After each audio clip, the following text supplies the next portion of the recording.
Well, you see, when I was in the United Nations, we actually started studying Chinese poverty elevation in depth around the late 90s. And China had progressively been declining its poverty statistics for a long period of time. Of course, now we have reached a point where China is claiming that it is completely absolute poverty free. And I think this is a phenomenal achievement. What we see today in the world, in the number of people that have been raised above the poverty net, is because of China. China has lifted more than 1 billion people out of poverty.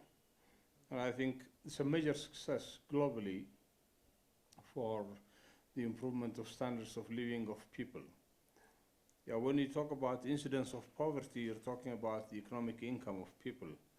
But when you talk about human poverty, you're looking at their social organization, their access to goods and services, and the rights and privileges people have within a society.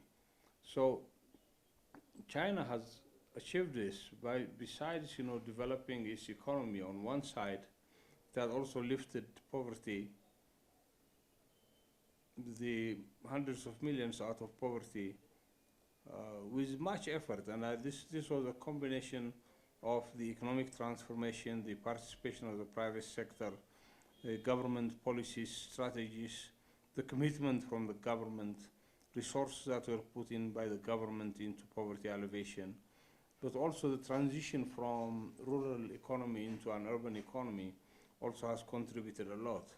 So China has done a holistic framework within which poverty could be alleviated. On one side, you have economic and social development. On the other side, you have poverty alleviation. Also, what was very important in the Chinese poverty alleviation was the development of rural enterprise, which would be involved in production of goods and services, not just agriculture.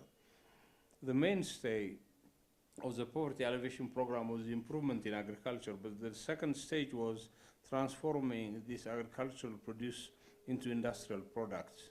So this has been quite phenomenal, and I think the report is timely.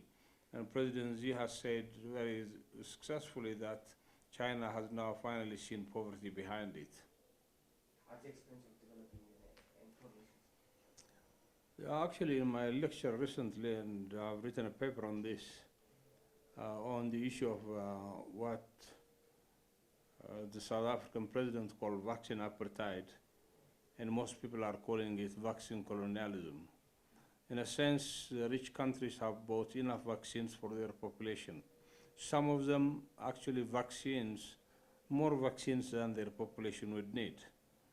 And therefore, the WHO Director General, Dr. Tedros Adhanom, has been pushing for developed nations to participate in the COVAX program, which will be supplying vaccines, the COVID vaccines, to poorer countries. And we're happy that Ghana has become the first country to receive 600,000 doses just yesterday or the day before yesterday. But the problem now is WHO is saying unless we clear this virus everywhere, we cannot stop it anywhere. So the fact that people are vaccinated in the rich countries doesn't mean that this virus is going to go away. In fact, you might have further mutations that will attack again those countries that have vaccinated their populations already. We've seen these mutations already from South Africa. In fact, some of the vaccines, like Johnson & Johnson, have been found very successful in terms of also attacking these mutant viruses. But the point is, now the world has to work together in terms of reaching the most vulnerable people. People who are working in the health sector, people who are working in the education sector, people who are older than the age of 70. All these have to get the vaccines as soon as possible globally.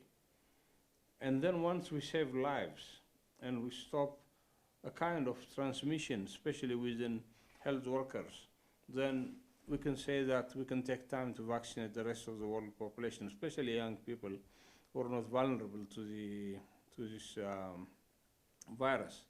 But the most important thing is, I know China and Russia have said that they're going to make their vaccines public good, which means they're going to be available for everybody. And well, we're waiting for this, for the rich countries to act. In fact, at the virtual meeting that was held of the G7 meeting, the French president had said also the same thing, that we have to support developing nations to vaccinate their populations. So if we don't inoculate all the vulnerable groups around the world, then world trade will be hampered completely, because Africa has, for example, to supply raw materials from here. We supply oil, we supply minerals, we supply flora and fauna all over the world. And therefore, it's going to be very difficult for its exports to be able to go to Western countries unless you control the pandemic in Africa, because production will stop completely. And therefore, it's very important that we should look at this. But I think governments are simply frightened that their populations will be decimated. We've seen the United States has passed 500,000 people dead, you know. So for any political leadership, it's very important that they show that their populations are protected. And therefore, we'll continue to appeal to the international community, at least to protect the most vulnerable people in the third world.